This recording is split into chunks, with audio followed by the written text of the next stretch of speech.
Still lingers.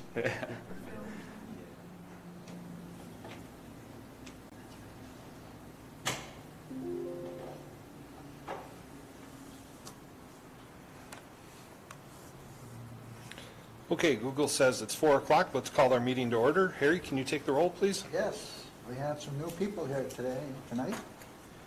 Good to see Mrs. Tompkins, Mr. Miller, Mr. Riley, all here. All here. Mr. Kapla, Mr. Peschel, and Mr. Boardman. And we have utility staff. Very good. Thank you. Nick, was our meeting appropriately noticed? Yes, the meeting notice went out to the city and also to the various media outlets to be posted, and it was posted here at the office. Very good. Number 3, public comment period. At this time, the commission would recognize members of the public who've indicated a desire to speak. Upon recognition, persons may take up to 3 minutes to address the commission, first stating their name and address. Commission may take action on emergency matters introduced by members of the public. Here to speak? Yep, my name is John Adam Cruz. I live at 806 East 19th Street. As many of you know, prior to my retirement, I used to represent this esteemed and august body. Several faces are familiar. I have a complaint. It's not directed at Marshfield Utilities. The staff has been wonderful to work with. I want to make that clear at the very beginning, okay? My situation is this. About 3 years ago, I was approached by Dean Bowman, who asked if I could help him get my neighbors to consent to put in underground electricity. I thought that's absolutely a great idea. I wanted to get rid of the ugly poles, and Dean assured me that that's what would happen, okay? Now, what happened was about 2.5 years ago, the lines were put underground. About that, shortly thereafter, Marshfield Utility took down its lines. Spectrum took down its lines. Marshfield Utilities cut off to 1/3 of the top of the pole, okay? Now, what makes my situation more different than other people is I had purchased property to the back of my backyard where the pole had been located, okay? In order to purchase, I had to have a certified survey map done that put the easement around the back of the property. So that's where the underground electric and Spectrum put its lines down. As a result, in the middle of my backyard, I have this pole sitting there. It's been sitting there for 2.5 years. Frontier and Dean, I know, has got to be as frustrated as I am. Frontier, for whatever reason, won't take the line down. And it's my understanding from Dean that Frontier is being fined for every pole that they do not take down. I think he said it was $6 a day. First of all, I want to know if that's true. I'm assuming that what he told me was correct. Second, I want to know if are they paying the fine? And third, can't you do something to get rid of the frickin' poles? Because the biggest selling point to get underground electricity is for people to get rid of the poles. And to have it sit there, all my neighbors have 1/3 of the top done, one single line running across, and poles are just sitting there. I'd like to know what the utility can do other than finding them. Can they take the poles down? Isn't there, because Frontier used to be GTE. You remember GTE, their office was kitty corner to the Marshfield Library, or Marshfield Community Center now. It's been shut down since '97. But Frontier is not, I mean, they filed multiple Chapter 11 bankruptcies throughout the year. I don't consider them a real reliable company. I don't, unless something is done, I don't think they're ever going to take those poles down. And I think the utility then has an obligation to at least tell people that, oh, by the way, the pole's going to stay up. You know, it's as simple as that. And I'd just like to know what can be done. Is that an easy one to address, Nick? Sure. So just the top, to begin with, we have poles throughout the city, community that has our equipment on. And we have agreements or contracts for attachment by third-party contractors or communication utilities like Charter and Frontier. And within that contract, there are provisions that once we remove our facilities and go underground, we provide notice to the others. And actually, we provide notice even before we go underground to let them know our intentions. Many times months, even years before we actually do it. So we give them notice to let them know that we're going to transfer our equipment to underground and that they need to follow suit in some capacity. As Mr. Cruz said, obviously Charter followed in line, went forward with that. If the third party decides not to move forward, there is a mechanism in the contract that allows us to assess a fine. So that's the part we're in right now, is we are assessing a penalty, if you will, to them. We are still waiting restitution on that penalty, and we are considering other options as well, but that's kind of the status of the situation at this point. Your sentiment of the situation is something we echo internally. It's a struggle to work with that company, unfortunately. There are numerous locations throughout the community where we're dealing with situations like this, and we're trying to push in the different directions that we can. Obviously, we do have to follow the law and the terms of the contract. What happens if they never pay the fine? Well, it'll likely go through the court system. When will that happen? I mean, keep in mind, my mother, who's been dead for a while now, year and a half, was always complaining about that hole. Mm-hmm. But it's been a long time, and I've tried to be as patient as I can. And I hope, look, and I realize that the staff at the utility is frustrated as well. I understand that. Right. But clearly, there has to be something when they're not in compliance with it, they're in default. Right. That I would think that they would forfeit their rights to have their wire there, and that you should be able to take that sucker down and actually charge them for doing it because of their failure to. Now, I'm not practicing law anymore, so please don't take it as legal. But at least I would consider that option. Yeah. Appreciate you bringing that to our attention tonight, and I think it's certainly something that we'll have to do some work on.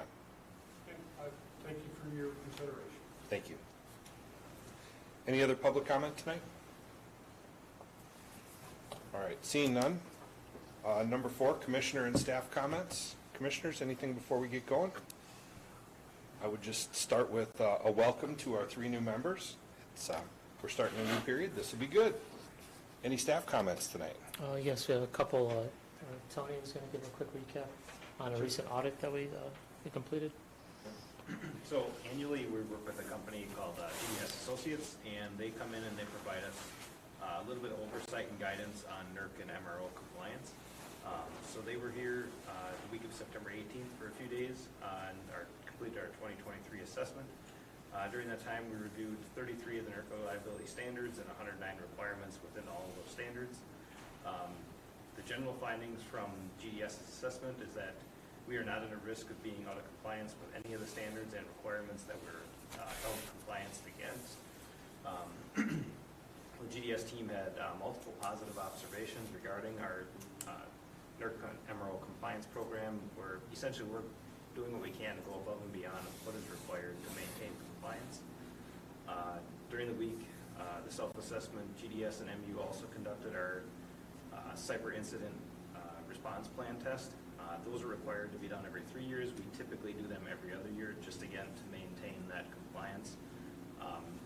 Essentially, we had good findings during that test. We exercised the test, and we included electric, water, IT, and office management staff in the plant test. Showed good coordination between departments in responding to a potential cyber or physical security incident. Overall, GDS team determined that MU is a well-established internal compliance program and that the MU subject matter experts were well prepared for the assessment. So, again, this is just something that we do. We're not required to do that, but it provides us good insight that we're maintaining our compliance program to where it needs to be should we ever face an audit from MRO or NERC. So. And just high level, because of our generating plant, because of being an electric utility, we are regulated at a federal level, a national level, if you will, between FERC and NERC.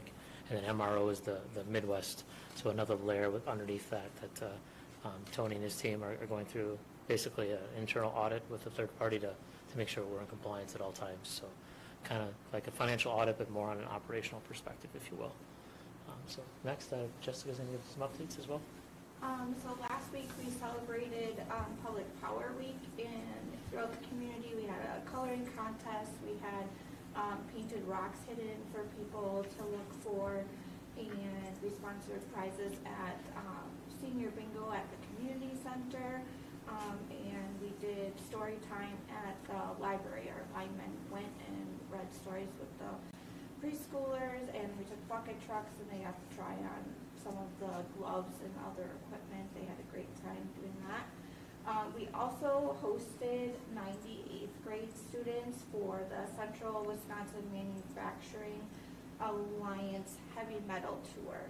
And then my other update is that the Fall Customer Connection newsletter is out, so you can read that on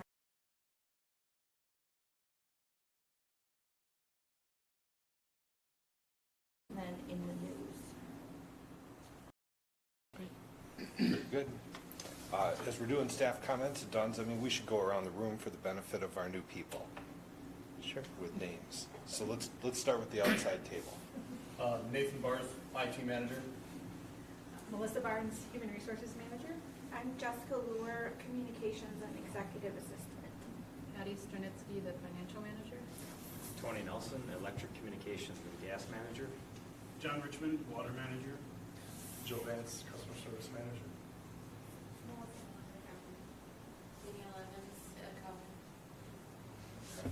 Do you guys want to do the inside table, or are we good there? Go ahead, Paul. Paul Kaplan, Commissioner. Nick Paschal, Commissioner. Harry Borgman, Commissioner. Nicholas Combs, General Manager. Mike Eberl, Commissioner. Mike O'Reilly, Commissioner. Nate Miller, commissioner. Natasha Tompkins, Commissioner. All right, very good. Number 5, election of officers. At this time, we need to elect a president and a secretary for the commission to serve from now until September 30th. Do we have any nominations? I'll ask for nominations for the role of president first. I nominate Mike Eberl. I'll second that. Second. Any other nominations? There being no further nominations, I would declare Mike Eberl to be elected by acclamation. Thank you. Are there any nominations for the role of secretary for the commission? Harry, you up for it again? Sure. Okay, I'll nominate Harry. Second. We have a nomination for Harry, firsted and seconded. Are there any other nominations? Seeing none, there are no other nominations from the floor. I declare Harry to be elected by acclamation as secretary. Thank you. Paul, you're all warmed up. You want to move right I'm into all the warmed up, Economic yeah. Development Board update? Okay, it's the quarterly update on the Economic Development Board activity. Just kind of start out, there was no meeting held this past week. We got a notice on Wednesday that it was canceled due to lack of pressing agenda items, so November will be the next meeting. What I have from the earlier in the quarter is the EDB did make a recommendation to Common Council to increase the asking price for city-owned industrial parkland to $20,000. I believe that's per acre, although it didn't say that in the minutes, but it must be.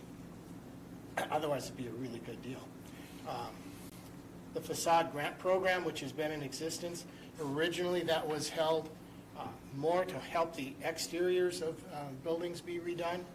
But then we started getting into a little bit of the need to look at interiors as well, and some confusion existed between Main Street, Marshfield, and EDB as to the process and who approves what, so to speak. So a little subcommittee had been named to work with Main Street, Marshfield, and the EDB together to review the application process and the evaluation process. So businesses know where they're at in terms of whether their funding is what they're going for between internal and external, how it breaks out. Marshfield Housing Committee, There was a joint meeting a couple months ago between the Common Council, EDB, and some others that were there, and Wheeler, Schuler, and Bargander were named as EDB reps on a housing committee that's been put together. Don't have any follow-up, though. Didn't meet this last month. Wood County seed grants. City of Marshfield applied for 8 grants, and 6 of them were either fully or partially funded, which I think is probably the most in a very long time. So that was good news. And then lastly, the 501 fund balance that is maintained by the EDB is sitting right around $1,250,000, give or take a little bit. So that's the update items that I had. Anything else, Nick, or anybody else want to add? No. And Mike, are you in the EDB? No. No, that's not Natasha, you're not? Okay. I'm trying to think if the council reps were on there, but okay. No, I don't have anything else to add. All right. Any questions for Paul on the EDB update? All right. Seeing none, number 7 is Economic Development Board appointment. Do we have any nominations for the Economic Development Board appointment? Paul, do you still have interest? I'll do it another year if you'd like, sure. I'd nominate Paul then. I'll second that. Any other nominations? We have one for Paul. Seeing none, I would declare Paul the Economic Development Board person for another year by acclamation. Thank you, Paul. I'm not sure if you want to have any discussion, but obviously, given the events that has transpired this year and how the funding from this body goes to the city and how the city allocates those funding, there's obviously been a change. And, if you go roll the hands of times back, our position on the EDB was added because of the fact that the funds were coming from this body and going right to EDB. In the future, that has a slightly different pathway. So if there's a desire to maintain representation long-term or not, that's just something to throw out there for consideration. I saw that in your write-up. Does anybody want to talk about that tonight, or I just saw the appointment as the agenda item? True. We can always bring that back if we want. All right, let's start to get into the meat. Number 8, orientation process for commission members. At our last meeting, we started to have some conversation about the commission being more involved in the orientation of new members, something that we had seen as a potential weakness in previous new member orientations, that it kind of bonded people straight to staff instead of to the commission. So with the new members, we wanted to try to take a more active role on a commission level, but with 3, it really gets interesting because just having 3 people together with 1 commissioner is now a meeting. So thoughts on how we orient new commissioners, unless we just want to do it as an agenda item over the next few months right in this meeting, or have a second meeting of the month for a couple of months where the sole topic would be orientation. Thoughts? What does it entail? Well, there's 3 big pieces. And in Nick's write-up, he covered them. The technical overview, the utility governance, and the finance piece. So we have a utility governance or a commission governance manual. That piece would be a big one of going through that, talking through it. We might be able to accomplish any updates in it that need to be made to separate that it's not council but now all commissioners. The finance piece, I mean, finance is finance. Mm-hmm. And the technical piece, that we still lean on Nick a lot. But that's the whole piece of how water and electricity gets developed. You do have to have a certain technical knowledge to get up to speed. I was more looking for timetables, if you had any idea, and I think you could easily take an hour or more on each of those 3 topics. maybe best to handle it in a separate meeting, rather than have everybody, although the input from everybody could be great. I don't know. Well, if it's a separate meeting, we could have the whole commission. Yeah, that's true. I mean, it's going to be a meeting no matter what. Well, I don't want to be that guy that asked for that without making all the commissioners mad every night. Well, as long as it's temporary, just for the orientation. Yeah. You know, We do not going want to go to 2 meetings a month. Period. Yeah, Yeah, normal. so we can handle that, I think. I think that's good, because otherwise you could create some very long meetings if it's only one meeting, so. I'd rather have a separate meeting. That way you've got focus on one topic. 3 extra meetings. I'm good either way. All right. Any preference for dates? Well, I guess I'll throw out, we normally meet the second Monday of the month. The fourth Monday of the month could be another one. I do know that you guys have a I have board. a CDA meeting, but not at 4. It's in the morning. Okay. The fourth Monday of the month. At 4? Is there a Board of Public Works or Finance Budget person? I don't know. The schedule. That should be, yes, I believe there is. There's supposed to be a Board of Public Works tonight, but that was canceled, correct? Because there's an EDB, or No, The Board of Public Works would meet this first and third. third. So October, there's 5 Mondays and Tuesdays, so on the 5th, we don't have meetings, but other months, there would be meetings. okay. Well, I think one approach would be we could target some of those and do like a doodle poll and just poll, I should say. That'd Send be it good. out to your emails and you can respond which dates work and which ones don't, Be helpful. and then try to That'd be arrange. At least get one on the books from that Can you do that? process. Is there, as far as time of day, I know some of you obviously have a second or main occupation, so 4 stay o'clock works good for more me. afternoon, evening time is better for That's most, pretty fun for me too. generally. Anytime. Oh, don't say that, Nick, then you get Oh. into trouble. 6 a.m., Nick. It's a little early, but I could do it. All right. I am out of town starting the 4th week of October. I'll be back the 2nd week of November. So that throws a little wrinkle in there, but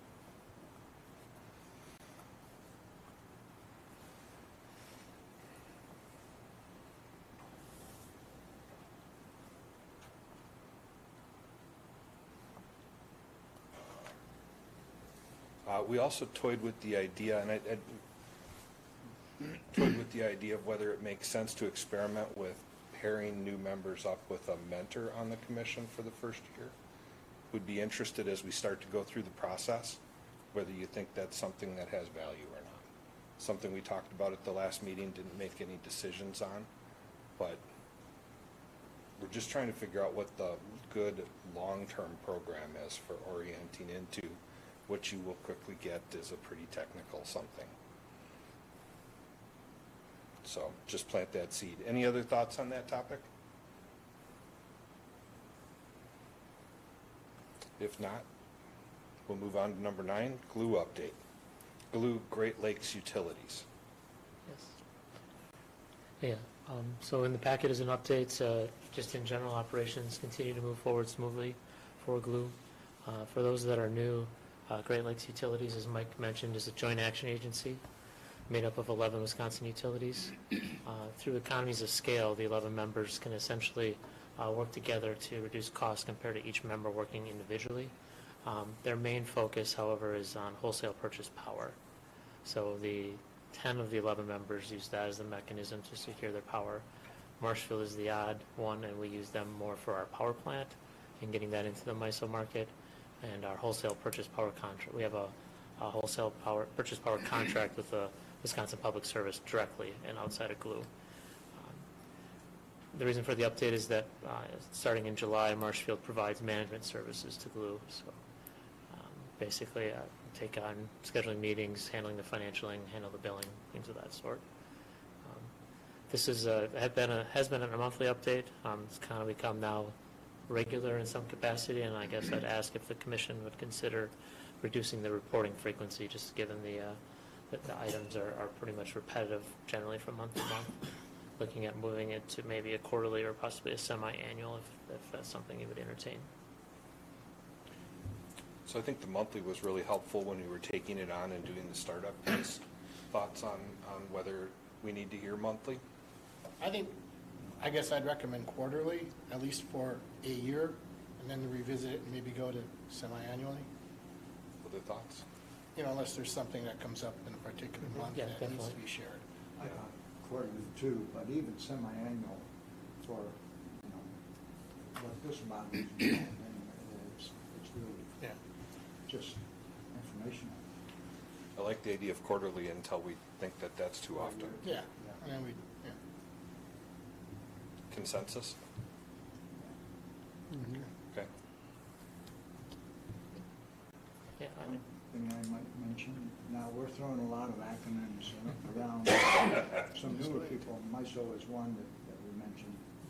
We may want to explain that as we. Yeah, just ask questions.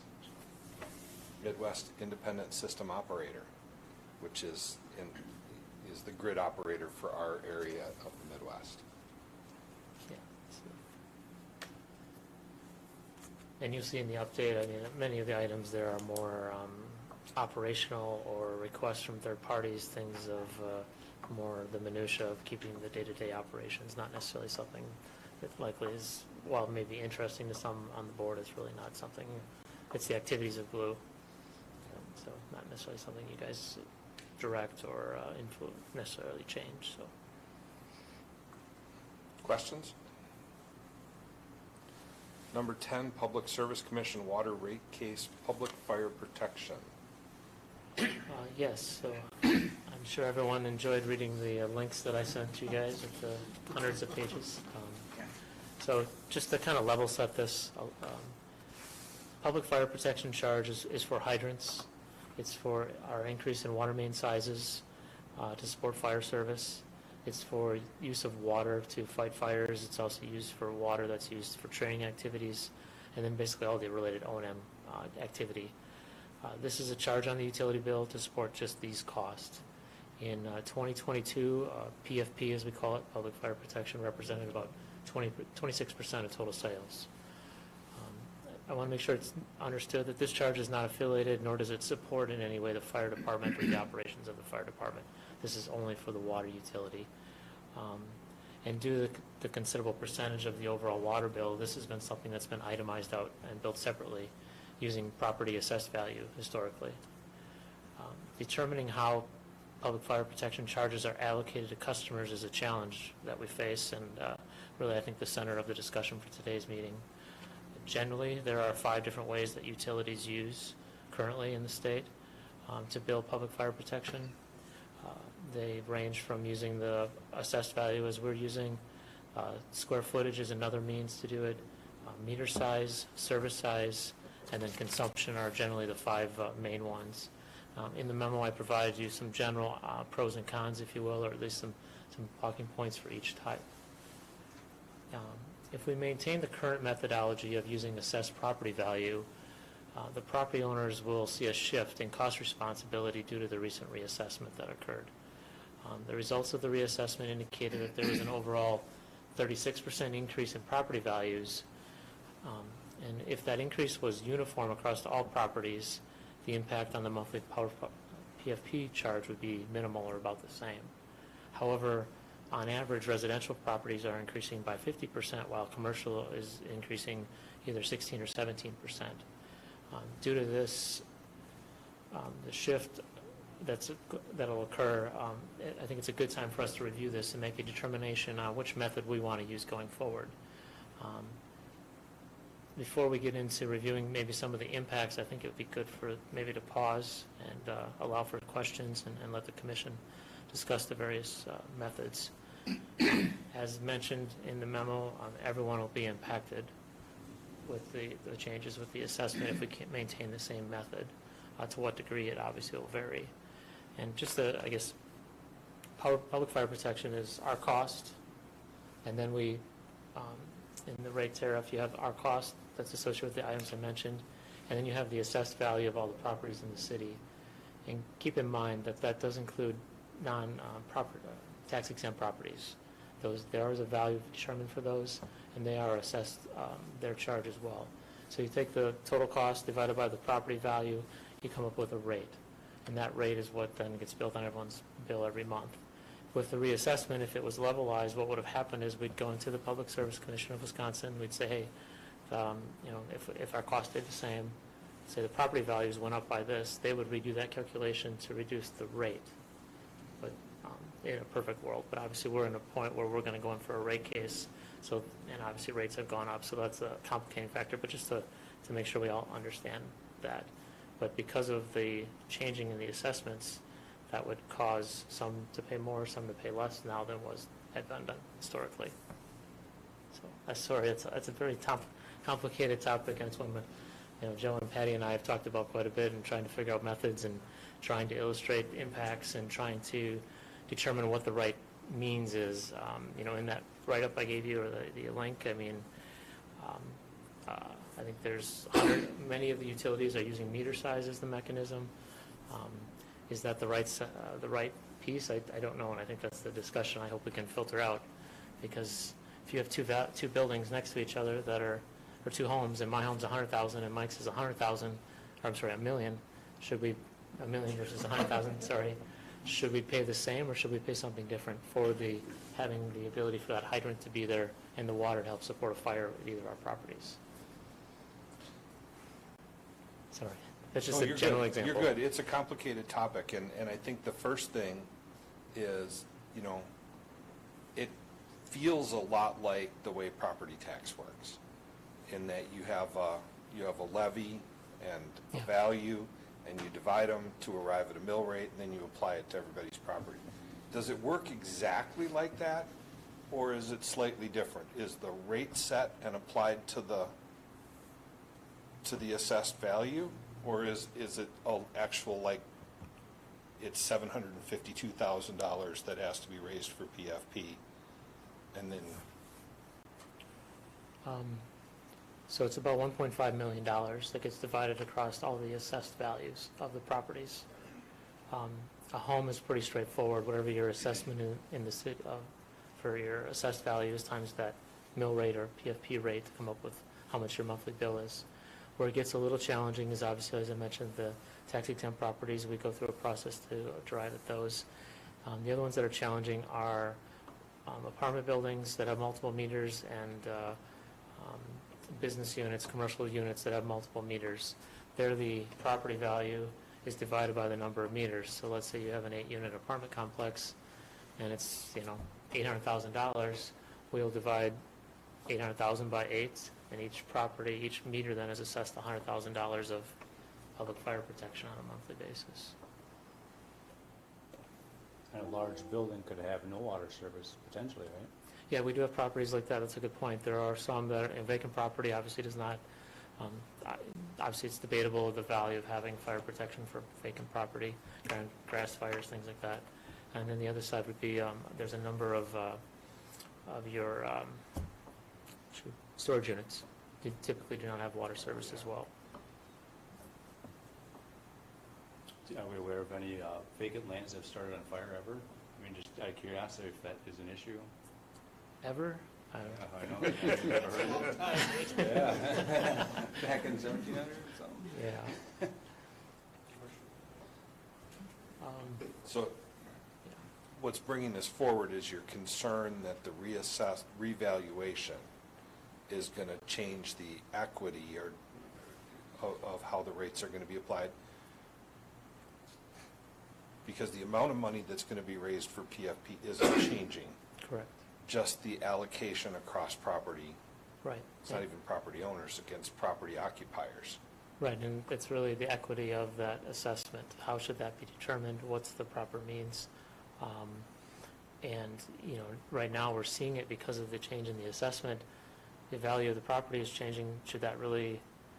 Should someone that sees a higher assessment increase really be seeing a higher public fire protection? Is there a coupling there or not? And that's the debatable piece. Yeah. Natasha? So I was thinking about this, and if there's a fancy house that starts on fire, or if there is an old dilapidated factory that starts on fire, they're both probably going to use the same amount of, if they're the same square footage, they're probably going to use the same amount of water. So if I'm correct in how I was looking at this, it seems fair that it should be based on size, not based on how fancy you are, because when you're on fire, it doesn't matter how fancy you are. You still need volume of water to get the fire out. I know that you said that you'd have to figure out the square foot of every building in town, but then once it's done, so the initial startup is a lot of work, but to me that seems fair, because there are properties that don't use a lot of water, let's talk about churches that maybe are having people in there one day a week where they flush toilets, but, you know, if their building goes on fire, they need a lot of water. So that's just my opinion.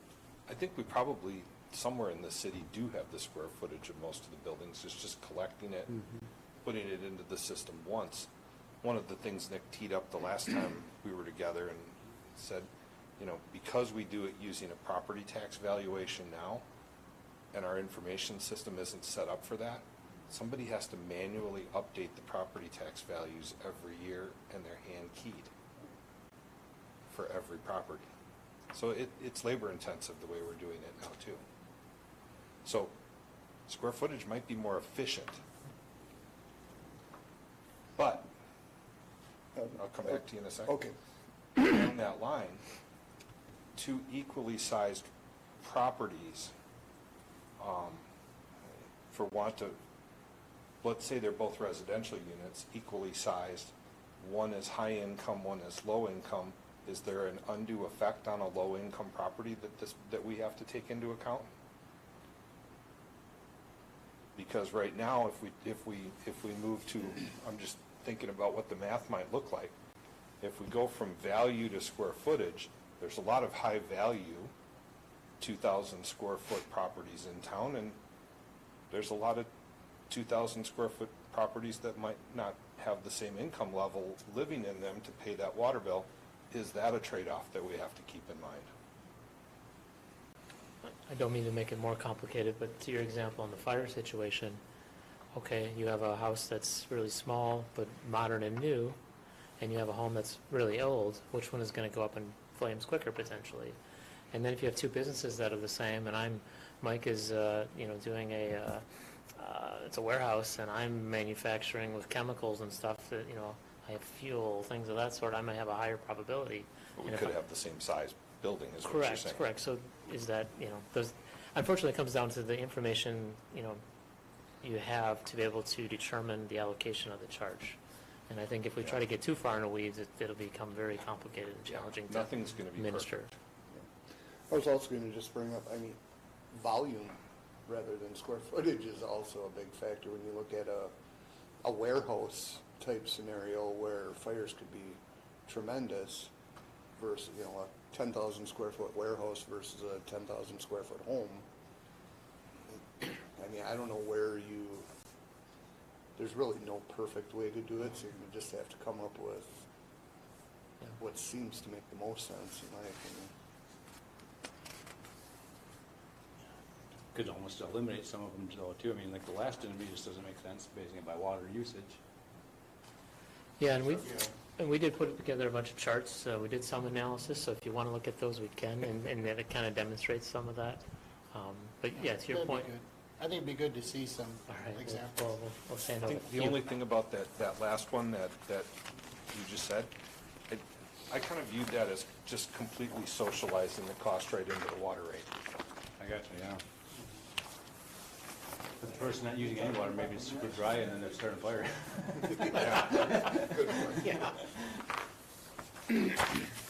So this is just the first graph. This is a consumption-based analysis.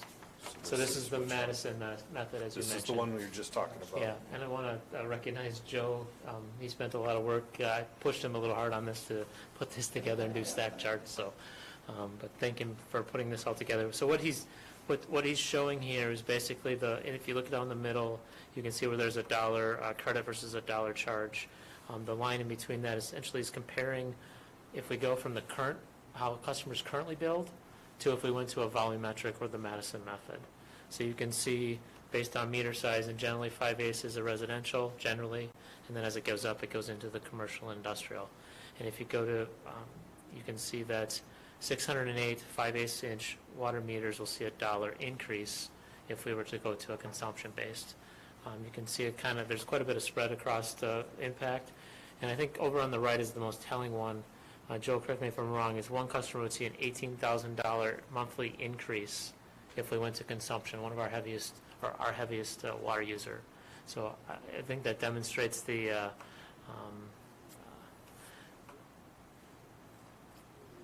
impact, I guess, to, if we ever, to this customer, and again, if we ever got someone in the future that was considering to, from an economic development perspective, come to our community.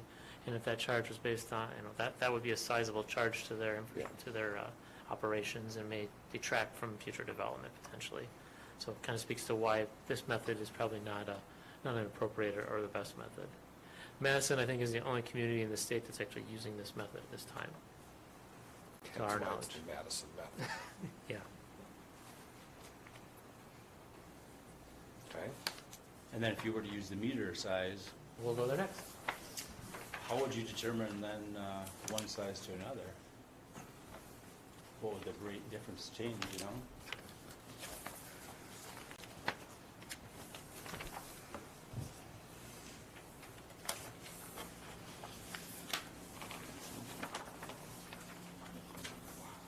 So this is the meter-based method.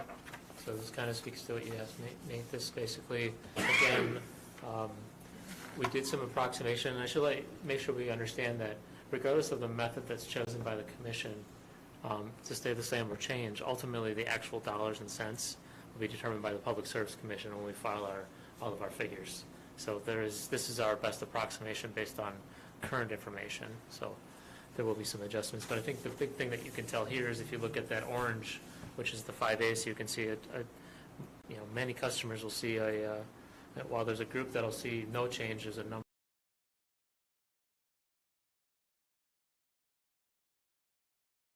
Maybe an apartment building where or a small house where their assessed value is 50,000 to 100,000. They're the ones that are going to be brought up to levelize the cost or the monthly charge. How's that calculated on here? Like, what's the math behind the numbers increase? How did that happen from 5/8 to 1 inch to? Go ahead. The current revenues brought in at each size divided by how many meters there are in that size. Okay. We use the current revenue that's coming in and divide by how many there are, just socializing by size. Okay. And I think 5/8 was around, for residential, was about $8.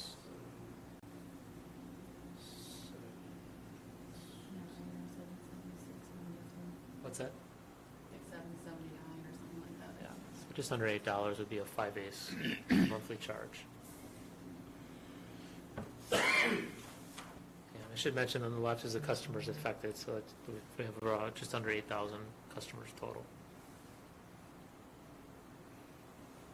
So you don't have an 18,000, but you do have a fair number of people, businesses or mostly businesses, that would be $25 a month or more on up to $1,500. Yeah. Actually, here you have 7 that would be affected at $1,500 a month. Right. The previous one was, 18,000. yeah. And again, those rates, those buckets would be set by the PSC. So we just, Joe looked at other communities to try to get a general sense, and it's kind of a stacking. There isn't really a rule of thumb to say, oh, from 5/8 to the next jump to the next jump, there's a certain delta percentage, something like that. So it's our best approximation. So there could be some variability in that, but I think it generally just displays that our residential customers would see an increase. We don't have this map for the size of buildings, right? Because you don't know what the size of buildings are. I reached out, but That would be that would take some time. Yeah, that one, yeah. What's the third one you did do? This one is just looking at the reassessment.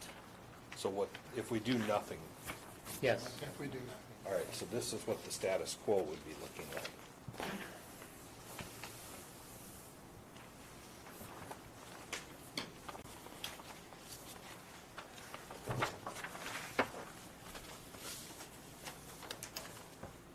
So this kind of, you can see the blue is 5/8, which is generally our residential customers. You can see how their assessed values went up more. So that's why you're seeing generally most residential 5/8 meters are seeing a $1 to $3 or $4 increase, whereas the sizes larger than 5/8 are the ones that are seeing no increase to actually a decrease. That's showing that how that cost shift is occurring from to the residential and away from the business side. The increases are much smaller on average Yeah, because there's a lot more residentials to take up. to take it over. Yeah, I will qualify it by this. So the information we got from the city was 50% for residential, 16 or 17% for commercial, 36 overall. Unfortunately, we don't have, I know individuals in the residential that have seen upwards of 100%. So there are variability within that. I asked for a more granular level, but unfortunately they didn't have that available. So this is a very rough approximation. I think if we got the actual data, I would think that those 3-4 peaks that we see for the blue would probably spread out and maybe even go up a few dollars as we got the 100% increases or the 80% increases that are more than the average. Go ahead, Nate. Can you differentiate commercial versus residential, or do you have to be uniform across the board? With the meter size one, the second one, the meter-based, that one is based on meter size, which generally there are 5/8 that are business, but then typically your size is larger. Some 1-inch are residential, but other than that, 1.5 and greater are all either business or commercial.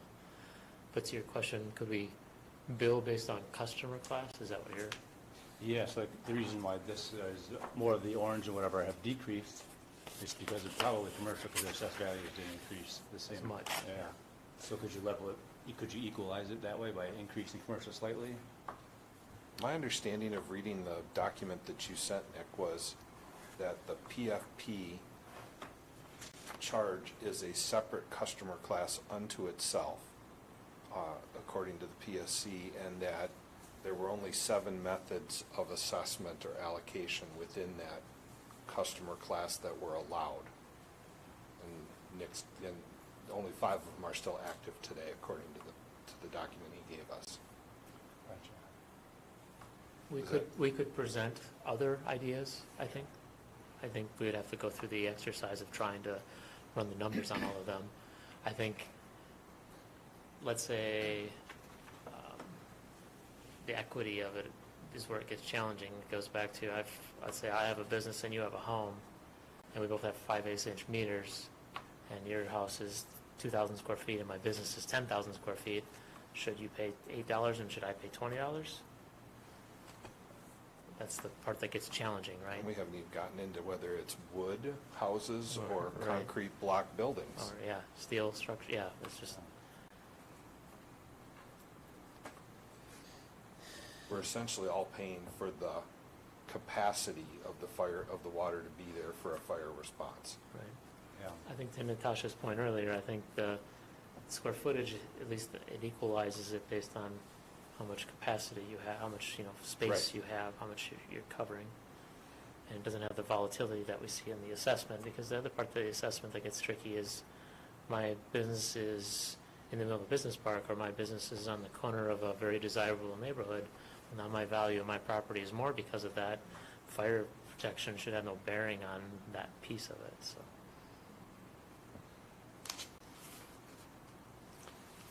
Of the 5 methods, the assessed value seemed like the least fair. So I get why you're looking to want to make a change. It's the least fair. I mean, I don't disagree. But when you look at the others, you have some pretty big outliers. You do. And is that fair? I mean, I wouldn't want to be the poor person or business owner sitting there with a $1,500 increase per month in my assessment, or the one at $20,000. I think the amount of water you use should determine the volume of water you pay for fire service.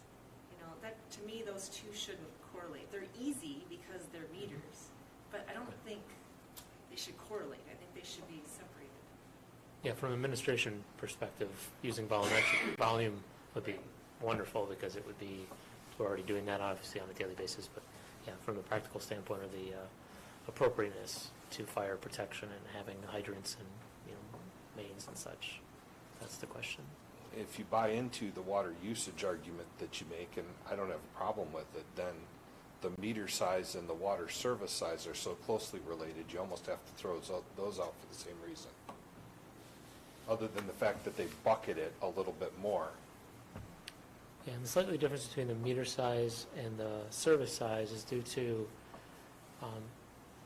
the meter is sized based on the typical use of the business or a home. So most homes are either 5/8 or 1 inch. Service size, and then the service size is similar to that, is equal, I guess, on a home. But when you get into businesses, the service can be bigger. So like, for instance, this facility, we have I think it's an 8-inch service and a 2-inch water meter. So the meter is based on all of our fixtures, our bathroom usage, things like that.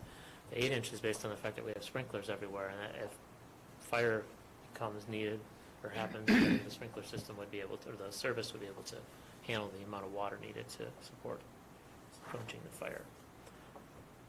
And that's a private fire protection fee.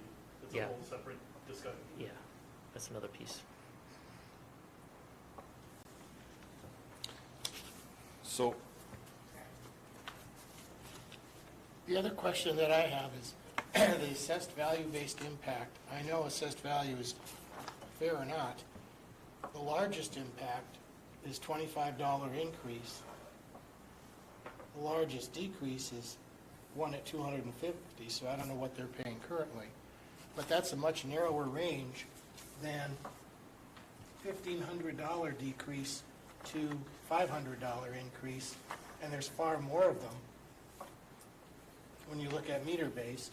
If you look at consumption-based, the range is even wider. So I guess lesser of all the evils.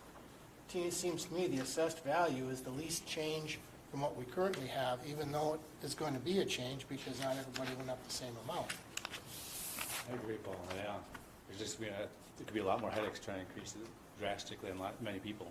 Well, and lacking a way to handle the outliers. I mean, But the only problem to that is, yes, that your argument would be totally great if the 3 charts were the only options. well, there's only 2 more. I mean, I think we could look at getting, Well, I think, as Natasha mentioned, as far as, and I think the one that I'm kind of leaning towards, obviously I don't get the choice here, but the square footage, I think, is the most constant one, right, from year to year to year. Whereas it's similar to assessed value, but assessed value has fluctuations and changes, where square footage is really, if I'm a property owner and I decide to add on to my home, whatever it is, I can go ahead and calculate what the increase in public fire protection would be very easily. It doesn't, whereas assessed value, there's some volatility as we're seeing. I would note that on the assessed value, the one that you mentioned, how the spread isn't very large, keep in mind, we just did averages of the overall. We didn't look at individual properties. That would be in a much deeper dive, and that would have probably spread out the increases probably higher in both directions. even if the square footage method has a transaction cost, so to say, it's a big adjustment, it's more stable in operation in future years. Yeah. Yeah, I think we've talked about, we'd get connected with either development services, the permitting side of it, or with the assessor, and as properties go through modifications, they need to pull permits, we could get that feedback and then inject that into our processes to make updates as they occur. But, I mean, how many properties do you think are being built or are changed a year? 50, 100, 200? I mean, not a huge number, so. We get excited when it's 10 new constructions in a year, don't we? True, yeah. Time frame for when we'd ideally, if we were going to make a change, when we'd need to do it, or authorize it, or So, make it? there is one complicating factor here. There always is. When the Common Council in 2004 approved a resolution to move the public fire protection from your tax bill to the utility bill, they also put in there and specified the method of being based on assessed value. So if you decide, as this body decides to move forward with a different method, I would need to go to the council, and I've already talked to the city attorney, and he's supportive of this body having the, making this decision and moving forward with it to the Public Service Commission, but I would need to go to the council to have some type of resolution or something passed to modify what had been done in the past, just to allow the mechanisms to occur. So that would have to be done, and then we're trying to have the rate case filed by the end of the year and we probably have some legwork in the process to figure out what the total square footage is, so we can provide that to the PSC so they can come up with a rate.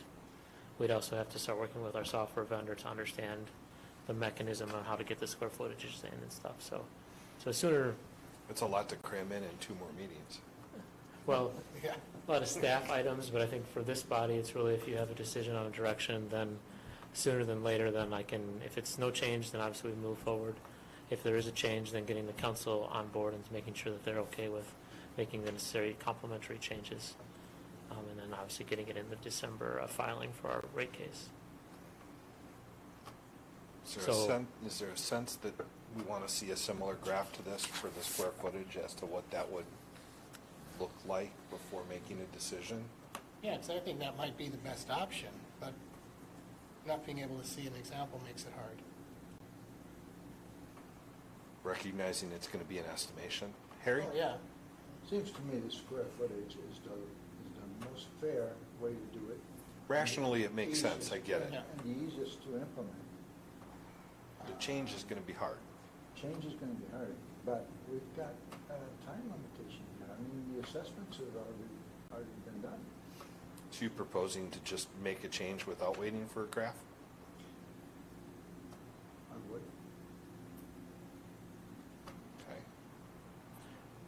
Okay. I guess to your points, I mean, if the desire is to likely go in that direction, obviously we're going to have some legwork, so we can start that process and try to put together some type of analysis. But to your point, it will be very general. I have to probably have some assumptions in that process, just trying to get the information.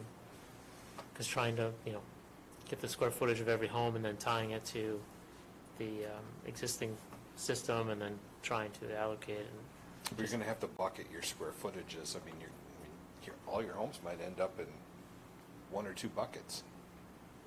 yeah. Except for your $1 million one.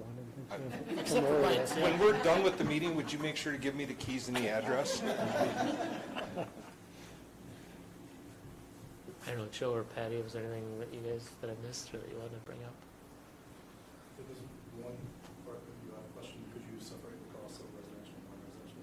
Rapids has the ability to where any method they do separate, so there is a payment to the city, so. And they'll do a cost for residential at 5/8 and instead of a different cost for commercial, they're the same size. So it does exist, but I think the ones I saw, I didn't. And So the rest are going- just meter-based. Going in for the rate case, does that have to happen? Is that the time frame? Is the first of the year, or when? I think we actually have the ability to go into early next year. We're trying to make, 2024 will be the test year for the rate case. So maybe buy a little time if possible. This is a pretty expansive item to work up, so. And I think there might be some, we might be able to file and bring this in with the filing a little bit later in the process possibly, because it takes them a while to go through the initial filing to provide us data requests before they deem something complete, so there's potential it could bleed into next year a little bit. But Patty's team has other things that start kicking off at the first of the year, Yeah, so sure. audit and year end, so, Budget. yeah. So in the absence, unless Harry wants to make a motion, I would think we're at a consensus of we want to see some analysis on that square footage method Sure. before being able to make a decision. Okay. Can we give these back so you can give them back to us when we have them? They're so nice, I don't want to.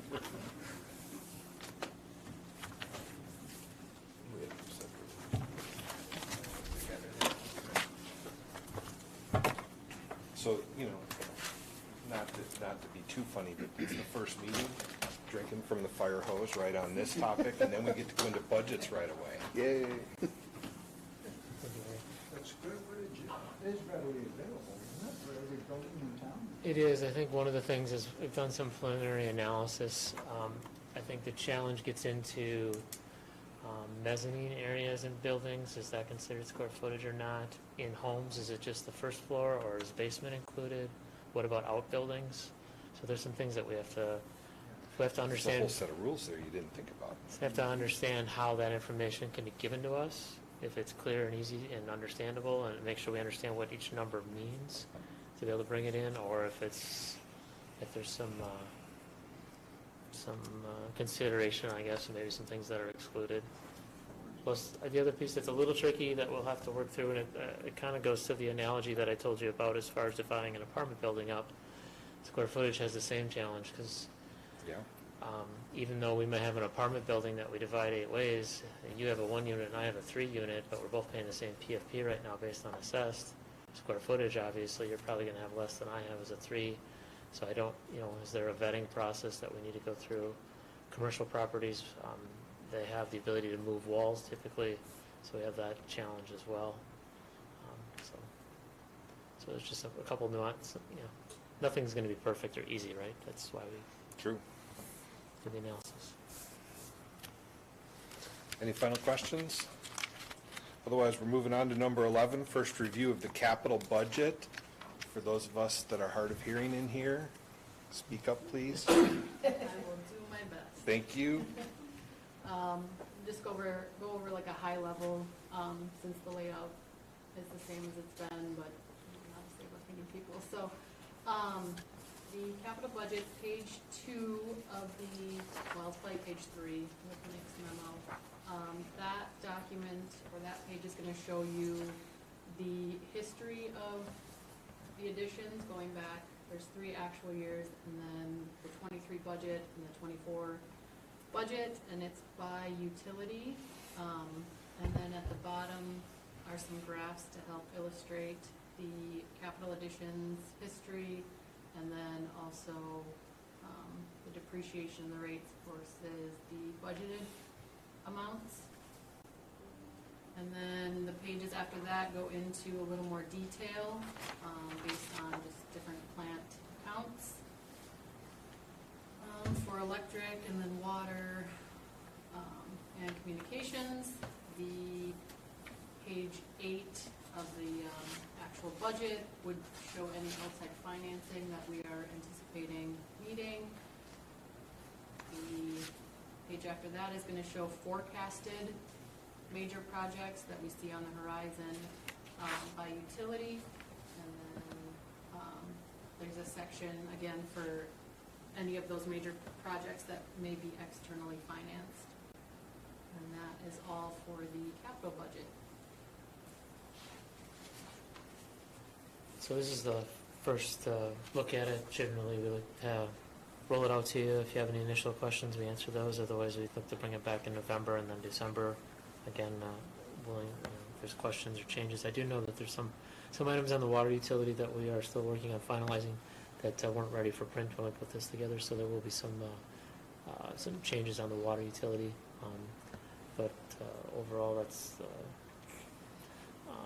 there is a carryover in the water utility as it relates to the filter sand replacement at the treatment facility. That was carried over due to the lag in the Southside PFAS treatment getting in place.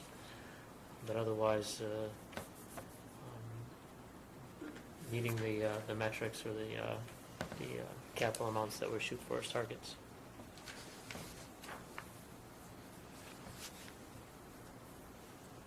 Any questions on the first look at the capital budget from anybody?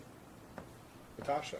So I'm just wondering what's the protocol, because I have 2 pages of questions. I'm not going to ask them now during this meeting, but who do I ask questions to? Because I did read through this whole thing, and so I just wrote questions as I was reading. I can field them offline. Okay, I'll just send an email. This is part of that education. I got 2 questions. Yes, Harry?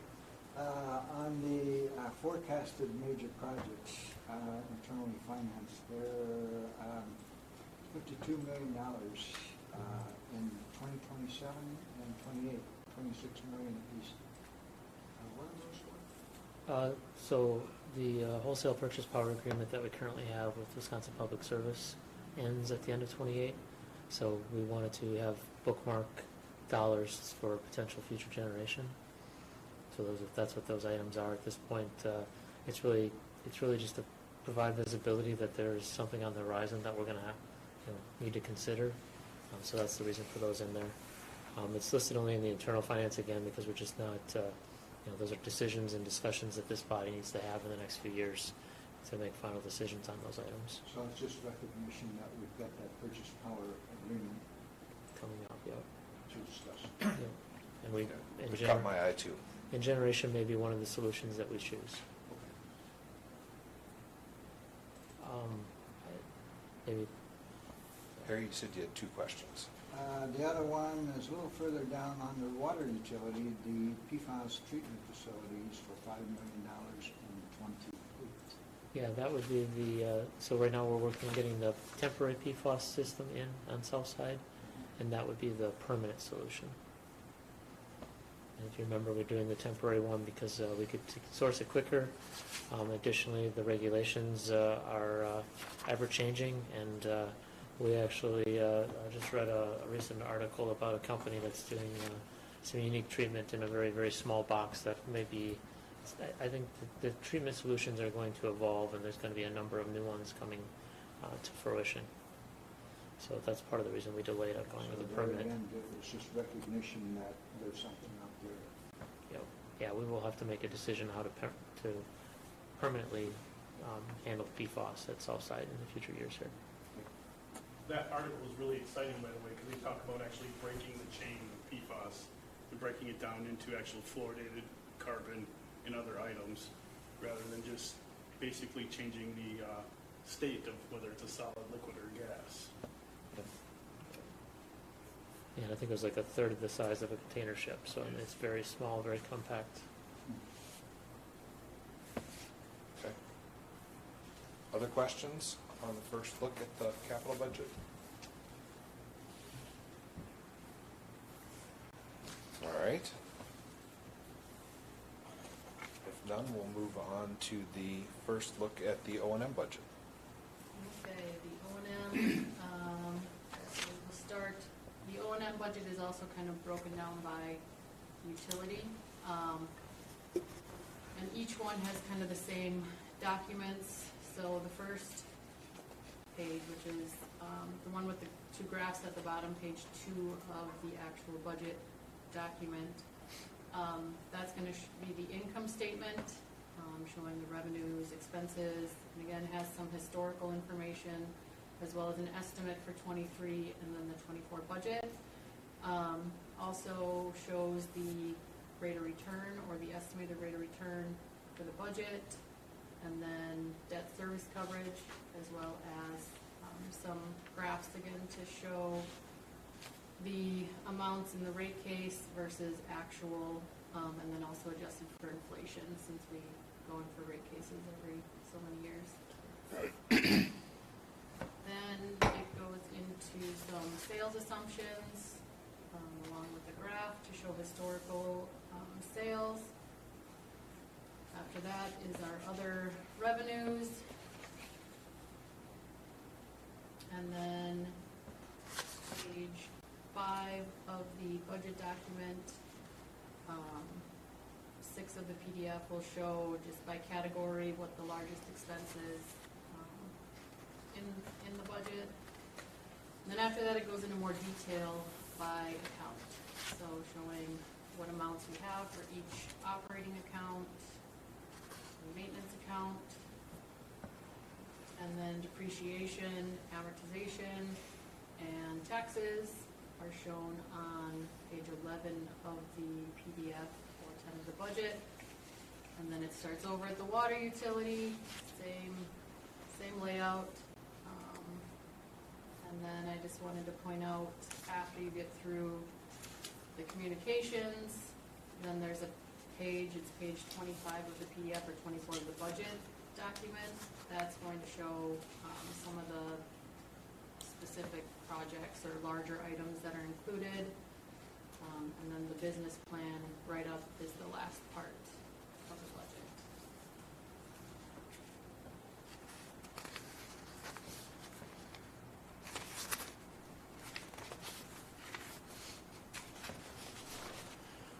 The only thing I would note in there is on the water, as far as the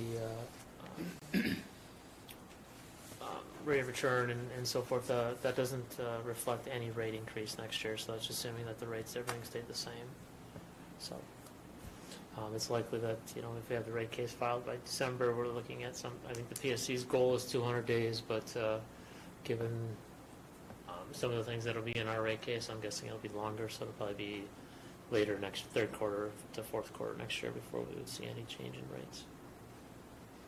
So this conservative from that perspective as far as return and the numbers here.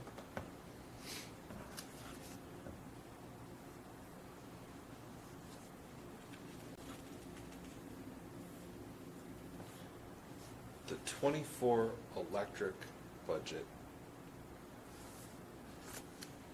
that shows the effect of the new rates for the full year? Okay. I think the one thing to keep in mind is that the rate case that we just was approved took effect in July 1st. The test year was actually 2022, so we're already 2 years removed from the. For those that are new, when we go for a rate case, we have to provide a test year, and it could be either the current year or a future year.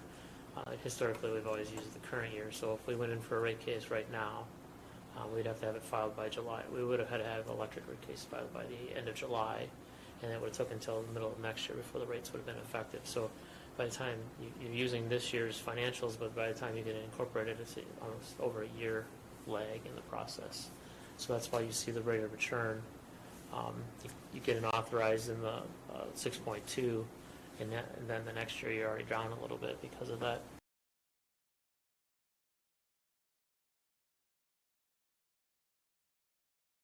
Exceed the revenue, and then we go in for a rate case, and then the same process continues.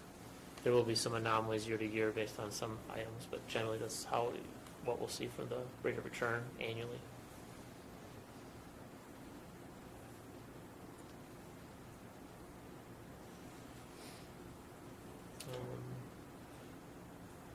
Yeah, I think in past cycles, we've gotten a bigger bite than we did this time.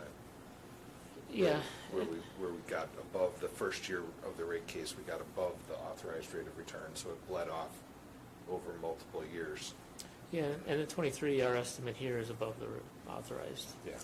And I will note that I track, what we budgeted, what we estimate now, and then what the actual is. And knock on wood, Patty's team has typically been inclined. So she starts with a lower number in the budget, the estimate gets a little bit better, and then the actual gets even a little bit better. So hopefully those trends continue as it looks at those figures as we move into the future years and realize the actual returns. Questions? I should note that the PSC indicated that for the size of our utility, they like to see us going in for rate cases, full rate cases every 4 to 5 years. On electric, we just went 7 years, and water's going to be 8 years. So I think it kind of speaks to our management and oversight of the utility and trying to drive the cost down and maintaining rates. So. Well, the simplified rate case on the water stretched that out, I think. If it weren't for that system, we'd have been in years ago.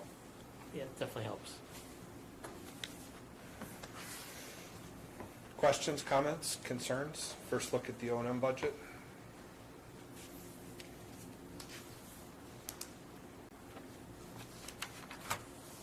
Okay. Moving on to number 13, job orders. None for approval tonight. So in the packet, you'll notice there's 2 buckets. There's a bucket for projects that are 25 or more and 25 or less. So the ones that are 25 or less are just for information only. And then within that, you'll see that the part that might be our cost versus a customer's cost. And then the ones that are 25 or more are the ones that would come to this body for approval and then roll through the consent agenda at the council. So none for approval. None for tonight. Number 14, bills and payroll. Bills have been reviewed and certified good for payment. Do I have a motion to approve the bills and payroll? So moved. By Paul. Second. Second by Nate. Questions? One question is, Go ahead. see there's an error on page 8, it says a Mackey gift certificate for a water department lead sample. Mackey gives certificates after we take samples. Oh, yeah, we did some preliminary lead testing on homes that had goosenecks and homes that had copper with lead solder in preparation for the DNR telling us whether or not we're going to have to add orthophosphates. If they would have said, yes, we have to add orthophosphates, then my intent was to try to appeal and use some of this data from those locations to show that we were optimized under those conditions. I was excited, I thought I found an error. It's been our policy to give the homeowner $50 for their inconvenience of sampling, because they are the ones that actually take the sample, because you have to have 6 hours of stagnation before you take the sample. So you give them the bottles today, and then they'll sleep overnight and take it first thing in the morning. So it needs to be them that takes the sample, so we give them $50 for the inconvenience. Thanks. Other questions on bills and payroll? We have a motion and a second, so all in favor? Aye.